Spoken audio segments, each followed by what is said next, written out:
बलात्कार के 2 दिन बाद 18 साल की वह लड़की दिल्ली के एक सरकारी अस्पताल में सफ़ेद रंग की चादर पर लेटी थी।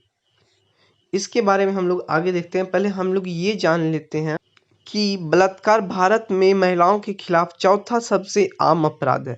राष्ट्रीय अपराध रिकॉर्ड ब्यूरो (एनसीआरबी) की 2019 की वार्षिक रिपोर्ट के अनुसार देश भर में 32,033 बलात्कार के मामले दर्ज किए गए या प्रतिदिन औसतन 88 मामले दर्ज हुए। 2018 की तुलना में थोड़ा कम है, जब 91 मामले दैनिक दर्ज किए गए थे। इनमें से 30,165 बलात्कार पीड़ित द्वारा ज्ञात अपराधियों द्वारा किए गए थे। दूसरी ओर 2019 में प्रत्येक दिन महिलाओं और लड़कियों पर बलात्कार, हमले और हिंसा के प्रयास में 3 नाबालिगों के साथ बलात्कार के शिकार किशोरियां भी बनी। इस मामले में भारत उच्च स्थान पर रखा गया। हालांकि भारत को बलात्कार की सबसे कम प्रति व्यक्ति दर वाले देशों में से एक माना गया। सरकार भी बलात्कार के रूप में शादी के झूठे वादे पर प्रतिबद्ध यौन संबंध की वक्रीकृति करता है। बलात्कार की रिपोर्ट करने की इच्छा हाल के वर्षों में बढ़ी है। कई घटनाओं के बाद व्यापक मीडिया का ध्यान आकर्षित किया गया और स्थानीय और देशव्यापी सार्वजनिक वातावरण को ट्रिगर किया। इसने सरकार को बलात्कार और यौन उत्पीड़न के अपराधों के लिए अपने दंड संहिता में सुधार किया। एनसीआरबी 2019 के आंकड़ों के अनुसार राजस्थान भारतीय राज्यों में सबसे अधिक बलात्कारों की सूचना दी। हिंदी हार्टलैंड क्षेत्र उत्तर भारत जैसे कि मध्य प्रदेश, उत्तर प्रदेश, हरियाणा और छत्तीसगढ़ में अन्य राज्य महिलाओं के खिलाफ यौन हिंसा की सबसे ज़्यादा घटनाएं होती है। महानगरीय शहरों में राष्ट्रीय राजधानी दिल्ली के मामलों में बलात्कार की सबसे अधिक घटनाएं होती रही है, जबकि जयपुर में उच्चतम बलात्कार दर प्रति 1 लाख जनसंख्या थी। और आगे बढ़ने से पहले हमारे चैनल को सब्सक्राइब नहीं किए तो सब्सक्राइब कर नोटिफिकेशन बेल ऑन कर लें, ताकि हमारे चैनल को पे आने वाले नए वीडियो आप मिस ना कर सकें। हालांकि बलात्कार के मुकदमों में मेडिकल सबूत बहुत अहम होते हैं, लेकिन बचाव पक्ष के वकील इस तरह के पुस्तकों और डॉक्टरों की राय का इस्तेमाल यह साबित करने के लिए करते हैं कि महिला का चरित्र अच्छा नहीं है। वक्सी कहती है, वे पूछते हैं कि बलात्कार के समय वह किस पोजीशन में थी, यह कितने समय तक चला। अगर महिला का हायमन भंग हुआ है तो वे महिला के चरित्र हनन के लिए हजारों बेतुके सवाल पूछते हैं। वक्सी अपने शोध के लिए तमाम जिला अदालतों में बलात्कार के मुकदमों के दौरान उपस्थित रही हैं। 1872 के भारतीय साक्ष्य कानून की धारा 155(4) जो 2002 तक चली, कहती है जब किसी आदमी पर बलात्कार या बलात्कार की कोशिश की मुकदमा चलाया जाता है तो यह दिखाया जा सकता है कि बलात्कार का मुकदमा करने वाली महिला का चरित्र अच्छा नहीं था। इस धारा को हटा दिया गया, लेकिन वह मानसिकता अब भी बनी हुई है। अंतर्राष्ट्रीय एनजीओ ह्यूमन राइट्स वॉच की ओर से 2010 में दी गई रिपोर्ट डिग्निटी ऑफ ट्रायल दिखाती है कि किस तरह जज महिला के चरित्र को फिंगर टेस्ट से जोड़ते हैं। 2009 में मुसद्दीन अहमद के मामले में सुप्रीम कोर्ट ने पाया कि 13 साल की मीरा बेगम अच्छे चरित्र वाली महिला नहीं थी, क्योंकि उसके टीएफटी से पता चला कि वह पहले से सक्रिय सेक्स लाइफ जी रही थी। 2007 में हिमाचल प्रदेश हाई कोर्ट ने यतीन कुमार को दोषी करार दिया, क्योंकि मेडिकल रिपोर्ट से पता चला कि पीड़ित महिला को सेक्स की आदत नहीं थी, क्योंकि डॉक्टर अपनी 2 उंगलियों को मुश्किल से प्रवेश करा सका, जिसके कारण खून बहकर निकला। 2006 में पटना हाई कोर्ट में हरे कृष्णा दास को गैंग रेप के मामले में बरी कर दिया गया, क्योंकि डॉक्टर ने जांच में पाया कि पीड़िता की हायमन पहले से भंग थी और वह सक्रिय सेक्स लाइफ जी रही थी। जज का कहना था कि महिला का कैरेक्टर लूज है। समस्या यह है कि देश भर के अस्पताल डॉक्टरों से मेडिकल परीक्षा के रूप में पूछते हैं कि हायमन के सुराख में 1 उंगली गई या 2 उंगली, वजाइना का प्रवेश द्वार तंग था या फैला हुआ, चोटें ताजा थी या पुरानी। अगर डॉक्टर नो रेप या बलात्कार की कोशिश लिख कर देता है तो आरोपी को अदालत में पहले ही फायदा मिल जाता है। डॉक्टर अगर लिख कर देता है कि महिला की पहले से ही सक्रिय सेक्स लाइफ थी, तो इसे महिला के चरित्र हनन और उसके बयान को गलत साबित करने के लिए बतौर साबित प्रयोग किया जाता है।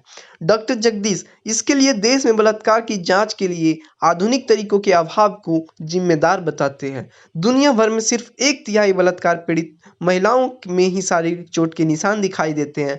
हो सकता है महिला बेहोश रही हो, मेडिकल जांच देर से की गई हो, तब इस तरह के निशान नहीं मिल सकते हैं। वियर धुल गया हो, या हो सकता है बलात्कारी ने सेक्स के समय कॉन्डम का इस्तेमाल किया हो। इस अदालतें आमतौर पर इन बातों को नहीं मानती। दिल्ली गैंगरेप के समय लोग तब दहल गए जब लड़की के दोस्त ने टीवी पर आकर बताया कि अस्पताल में डॉक्टरों का व्यवहार कितना असंवेदनशील था। डॉक्टर खांडेकर कहते हैं, अनुभवहीन डॉक्टरों का होना एक बड़ी समस्या है, क्योंकि पीड़ितों को उनकी वजह से और भी तकलीफें झेलनी पड़ती है और जरूरी सबूत नष्ट हो जाते हैं। एमबीबीएस की पढ़ाई में फॉरेंसिक साइंस के बारे में बहुत कम बताया जाता है। कानूनी बदलावों से भी समस्या बढ़ी है। 1997 में कानून बनाया गया कि सिर्फ महिला डॉक्टर ही बलात्कार के मामलों में मेडिकल जांच कर सकती है, लेकिन महिला डॉक्टरों की कमी को देखते हुए 2005 में फिर से कानून में संशोधन हुआ। अब किसी भी लिंग और किसी भी विषय का रजिस्टर्ड मेडिकल डॉक्टर इस तरह की जांच कर सकता है। हालांकि इसके लिए पीड़िता की अनुमति जरूरी है। इस तरह के बदलावों में इतनी संवेदनशील जांच के लिए ज़्यादा डॉक्टर उपलब्ध करा दिए गए, लेकिन उनमें से बहुत के पास योग्यता ही नहीं है। भारत में बलात्कार की शिकार होने वाली महिला को 2 बार तकलीफ झेलनी पड़ती है। पहली बार तब तकलीफ झेलनी पड़ती है जब उसका बलात्कार होता है, और दूसरी बार हमारी व्यवस्था उसे परेशान करती है। इस बीच तमाम एजेंसियां दखल देती है और वे पूर्वाग्रह की अपनी नज़र से पीड़िता को देखती है। लेकिन बलात्कार के मामलों में डॉक्टर जिस तरह की भूमिका निभाते हैं, वह देश में बलात्कार के बढ़ते मामले को देखते हुए बेहद चिंता का विषय है। बलात्कार के 2 दिन बाद 18 साल की वह लड़की दिल्ली के एक सरकारी अस्पताल में सफेद रंग की चादर पर लेटी थी।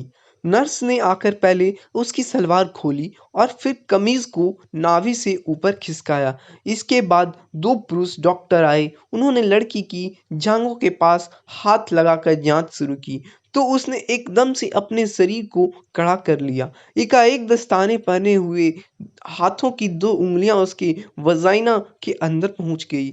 वह दर्द से कराह उठी। डॉक्टर कांच की स्लाइडों पर उंगलियां साफ करके उसे अकेला छोड़कर वहां से चलते बने।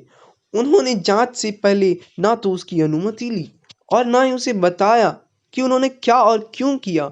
2 फिंगर टेस्ट गैर कानूनी है और अवैज्ञानिक भी, लेकिन कुंठित डॉक्टर देश भर में इसे जारी रखे हुए हैं। यह 2 फिंगर टेस्ट टीएफटी कहते हैं।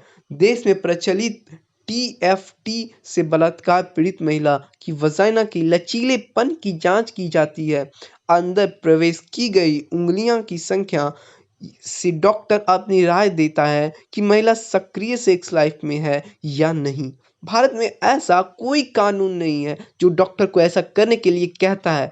2002 में संशोधित साक्ष्य कानून बलात्कार के मामलों में सेक्स के पिछले अनुभवों के उल्लेख को निषिद्ध करता है। सुप्रीम कोर्ट ने 2003 में टीएफटी को दुराग्रही कहा था। ज्यादातर देशों ने इसे पुरातन, अवैज्ञानिक, निजता और गरिमा पर हमला बताकर खत्म कर दिया है। इस तरह के टेस्ट के विरोध में आवाज उठने लगी है। 26 जनवरी को गणतंत्र दिवस के परेड के बाद हजारों गुस्साए लोगों ने दिल्ली की सड़कों पर नारा लगाया, 2 फिंगर टेस्ट बंद करो। इसके खिलाफ हस्ताक्षर अभियान भी चलाए जा रहे हैं।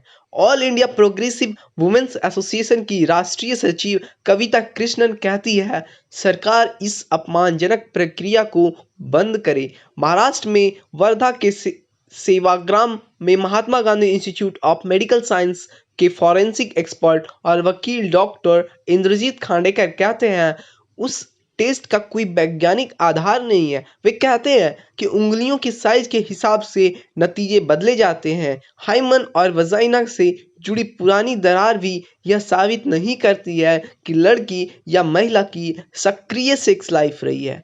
बेंगलुरु के Vaidehi institute of medical science के फॉरेंसिक एक्सपर्ट्स और कानून के जानकार डॉक्टर एन जगदीश के मुताबिक इस तरह की दरार कसरत, खेलकूद, चोट, किसी लड़की या उंगलियों के कारण भी पड़ सकती है। वे कहते हैं कुछ महिलाओं की हाइमन इतनी लचीली होती है कि सेक्स के दौरान भी आसानी से नहीं टूटती है। बलात्कार के बाद भी पीड़िता को ऐसी कठिनाइयों से गुजरना पड़ता है जो बहुत ही पीड़ादायक होता है। बलात्कार के बाद महिला का जो मेडिकल परीक्षण होता है उसे 2 फिंगर टेस्ट कहते हैं। यह टेस्ट बलात्कार से भी ज़्यादा दर्दनाक होता है। इसके बारे में कहते हैं कि रेप शारीरिक उत्पीड़न है तो यह टेस्ट मानसिक उत्पीड़न है।